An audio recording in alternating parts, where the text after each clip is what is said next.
everyone. It's 5 o'clock. What day is it? Tuesday? Happy Tuesday. Is it only Tuesday? This week's going slow. But we're happy to be here. And Brad Oscar's here. Oh my God, Something Rotten. Hello, literally my favorite show on Broadway. I'm super excited. Hi everyone, here they come. Hi. Hey, hi, yes. OMG. Somebody wrote yeah. Crazy Elephant said yes, whatever that means. You and Heidi are magic, Brad. Well, Brad's not actually sitting here yet. We're gonna get to him. First, we're gonna talk about Holland. Holland watches this. A lot of Brad Oscar fans out in Holland. Yes means yes. I actually knew that. I'm just wondering why you didn't just say yes. Julia Alice. What, Ryan? Hello. Ryan McPhee, everybody. What's going on in the news today? Is there anything? Not that much news today, but there's some big casting some big casting. Okay. So Garen Scribner, who is currently the alternate in An American in Paris for the role of Jerry, is going to take over for Robert Fairchild. So he's going to go in full time beginning March 15th. Right, I heard he's amazing. Yeah. I think he does Wednesday matinees or something. It's one performance a week. Right. But he's gonna do it full time, and then he's also gonna do the tour after that. So he's gonna do the tour, and then the alternate for Leanne Cope is gonna go do the tour with him. Right. So that's nice. They already know the roles, so I guess they don't have to rehearse that much, right? And just send them out on the road. Exactly. And then and Leanne Cope is staying. For now, yes. As far as we know, she's staying. So that's good news. Yeah. Bad connection. Bad sorry. connection. I'm sorry. Who's Queen? Who you calling Queen? Leanne Cope? Leanne Cope? Leanne Cope? Queen of Ballet? All right, what else? There's news. Okay, so Ken Watanabe. Yeah. So he's postponing his return to The King and I, who is set to come in beginning March 1st again.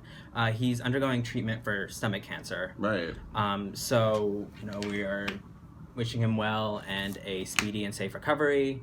And we'll see. I can't keep track of who the king is. Renaud Toonley. Okay. So the schedule's confusing. Mm-hmm. So we're not sure exactly how that'll affect casting now. There are a few people also lined up. Henry, Marin Maisie is doing great. She beat cancer. Yeah. Now that you She's asked. in remission. So, again, priority just making sure he's fine. And he says he wants to come in eventually. He just can't come in as soon as March 1st Right. now. He will be back. Yes. He will be back in his on his throne. Yes. What else? So, speaking of The King and I, directed by Bartlett Shear, he's also tapped to direct another show at Lincoln Center later this summer. That already June sounds 16th. way above my head. Way above my head. It's called Oslo. Uh-huh. It's written by J.T. Rogers. What is it about without looking at your paper? So, without looking at your paper, what is it about?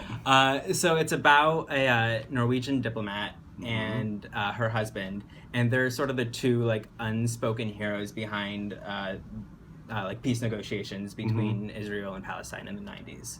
So it sort of explores their... In Oslo, which is a city. Okay. So it's not a musical. No, decidedly not. Yeah, Bart Scher can do other things too. Okay.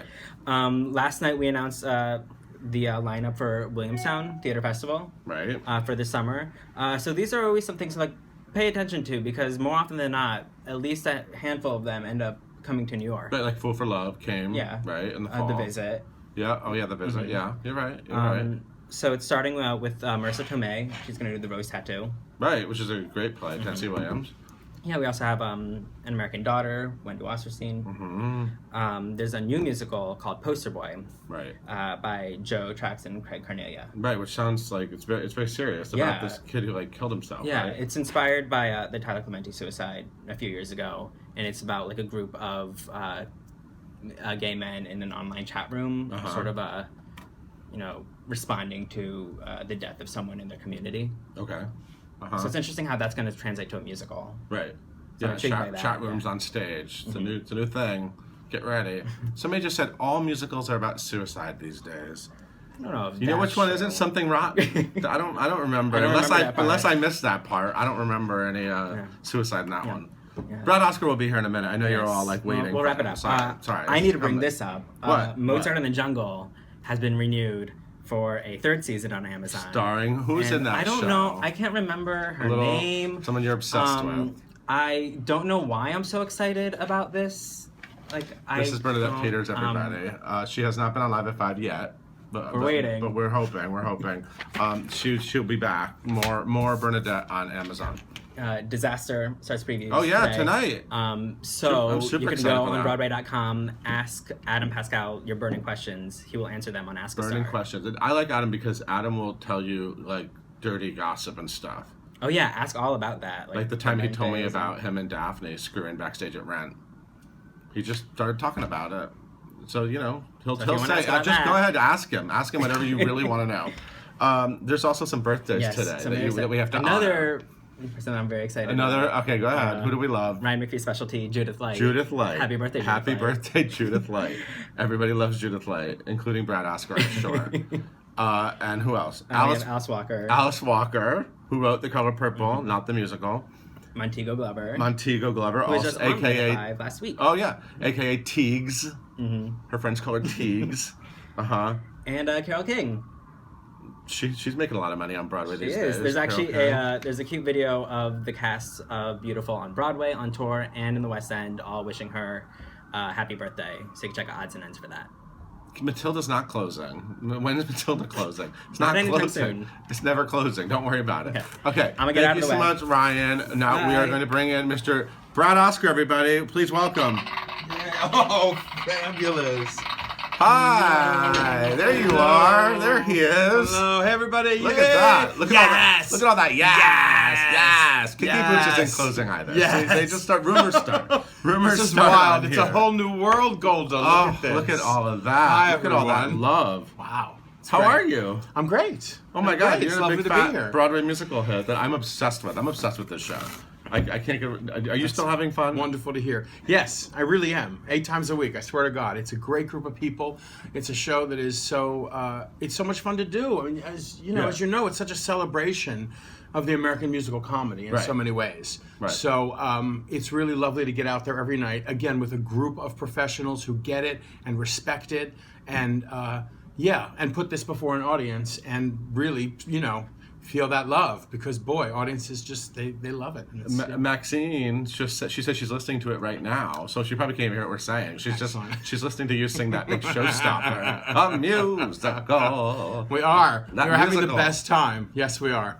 Have you always loved doing comedy? You're very good at it. Yeah, I guess so. It's sort of, yes, musical comedy was always as a kid and comedy, like seeing all those early Mel Brooks films in the 70s, and stuff like that. And my parents introduced me. Hi, Mom and Dad, if you're watching, if you made this work, hi. And they introduced me to, a lot of great comedy in that respect. A lot of the Mel Brooks stuff, as I said, and all the great sitcoms of the 70s, which I still think was probably the best. Like what? Era for What's your sitcoms. sitcoms? Like All in the Family and Mary Tyler Moore and stuff like that. Yeah.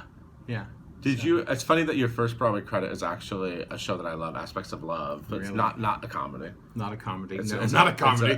Not according to most. A romantic drama. Yes. You were swinging in that one. I was a swing. What's the show's future, Nostradamus? That's a very clever question. I see it running longer than Hamilton.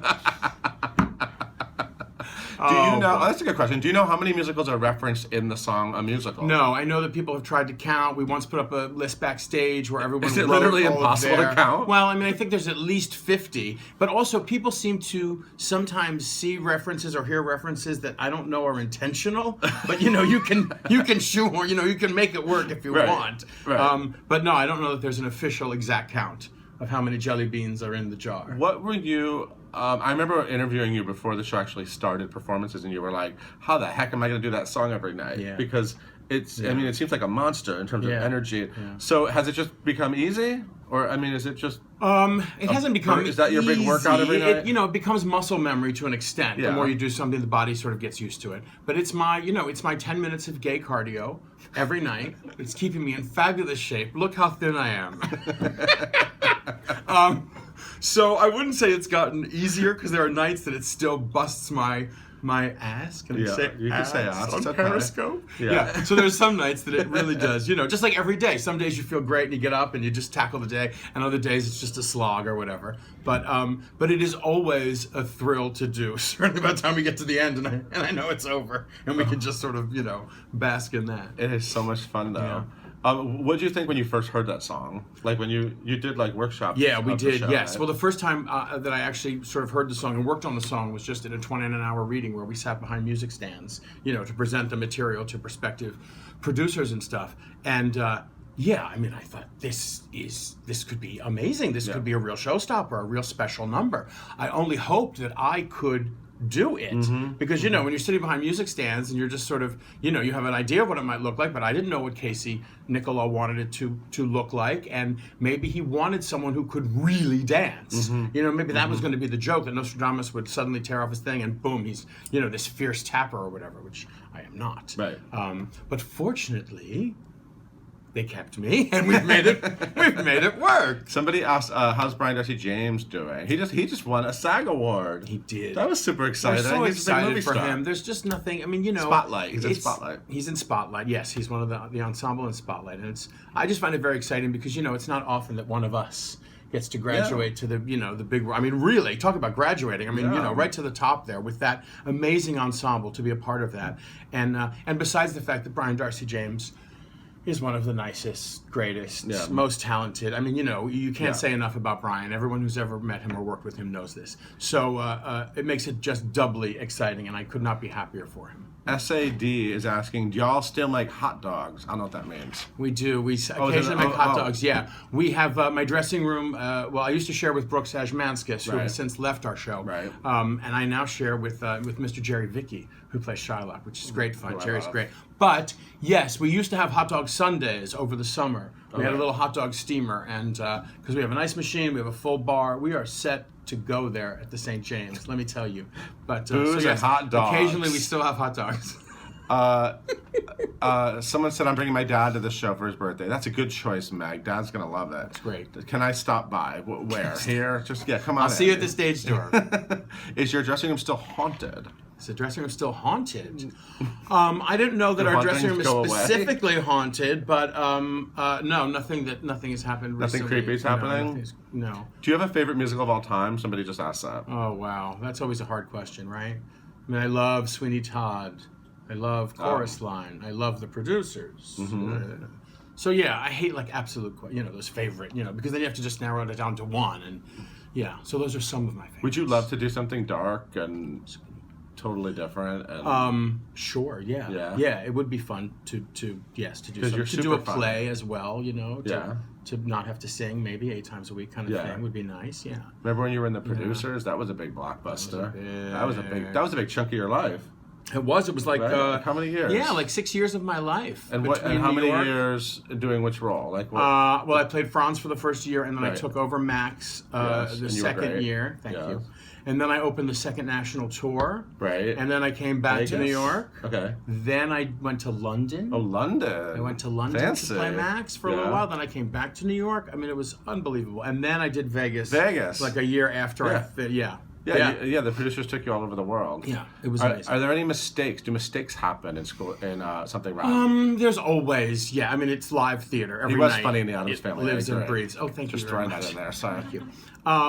So yeah, little things may happen every night. Nothing major has happened. Nothing, you know, jaw-dropping or big stories. But you know, sometimes again, the muscle memory of doing something 8 times a week. If you go up, or for most of us anyway, if I just am on automatic pilot in that way, not that I'm not present, but you know what I mean, I'm not thinking about what's my next line. Yeah. And if I actually stop to think sometimes, like, okay, what's next? It's gone. And that's the worst possible thing you can do. And then you're like, you know, because you've been saying it 8 times a week. And the other night I came out and I said a line in the first scene entirely differently than it is on the page. Oh, really? I said it was the gist of the thing, but I didn't even realize until after my mouth was done moving. I'm like, that's not what I say every night. And of course, Brian's looking at me like, what was that? So it happens. Yeah. Somebody asked, what's your favorite place to get pizza? These are very important questions on this Live at 5. I would say it's it's a tie between John's Pizza, which is right next door to the St. James, which is really good New York pizza, and a restaurant called Don Antonio. No slices, though. No slices at John. And no slices at this other place called Don Antonio on West 50th Street. Yeah, I know that place. Really that good, place right? Dangerous. Across from New World Station. It's really, really good. That's dangerous. Really good. Yeah. It's between 8th and 9th. Yeah. Good luck. Good luck getting out of there. Delicious. Hashtag National Pizza Day. Okay. Yeah. Oh, it is? Oh, it's today I don't Pizza know. Day? Right. Somebody said... I think it is. The girls were eating pizza on The View. Oh, Yeah, do you which watch I almost The View? feel like I'm on Do you in a watch way. The View Yes, every sort of. day? Not every day. No, occasionally I will. Nothing wrong with that. Why didn't we have pizza here? Caitlin, let's get pizza on National Pizza Day. Okay. We're going to celebrate it tomorrow. So somebody else just asked, they said that they thought NBC or Fox should do something rotten live on TV. Would you be down for that? Oh, that would be fun. Let's get on that. You I bet. like that idea. Why not? Christian Sure. Borle, he knows some people at NBC. He Yeah, can- exactly. Come on, Christian, let's That's get right. something rotten live. Sure, they're ready for those guns again. I'm live. totally into that. Yeah. So anything else you want people to know? You guys want to know anything? What else? Something rotten. There's a lot St. of James yes, Theater. yes. How's Christian? He's fabulous, He's hilarious. wonderful. It's great. He's good. Thoughts on Grease Live? Well, now they're just gonna I go love it. there. I've only seen pieces of it, but I actually thought it was really good. It was really I thought good. the camera work was amazing. So Amazing. yeah, I thought it What was do you really do fun. What do you do on Mondays? I try to do as little as possible on Mondays if I can, because just catch up on The just View. to fall back and You just regroup. watch all of the week, exactly. all the I views take from yes, the week exactly. before. What have I done? What have I done? Thank you so Oh much my for being God. here. Of course, it's my I pleasure. adore you, and I adore Something Thank you. Rotten, and it's at the St. James Theater on West 44th Street, and you're not going to regret seeing it. And I'm going to go see it again. I have to come back because I haven't seen some new cast members. Yeah, we do. I gotta come do. check it out again. It's great. So thank you so much for being here. bet. Good to see My you. pleasure. Thank you Bye, for watching, everybody. guys. We'll see you tomorrow.